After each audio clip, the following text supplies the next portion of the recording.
Magarbo at masaya ang dinaos na closing ceremony ng Palarong Pambansa 2024 sa Cebu City ngayong araw. Ginawa ng mga top performing regions at divisions sa nasabing palaro.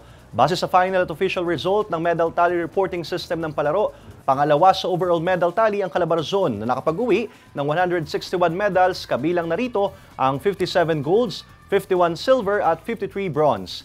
NCR pa rin ang overall champion na mayroong 238 medals. 98 dito ang gold, 66 ang silver at 74 ang bronze medals. Pangatlo, ang Region 7 Western Visayas na may 56 golds, 41 silver at 41 bronze medals. Pang-apat ang Region 11 Davao Region na may 32 golds, 25 silver at 35 bronze. Ang host delegation na Central Visayas ang nasa ikalimang pwesto na may 29 gold, 42 silver at 39 bronze.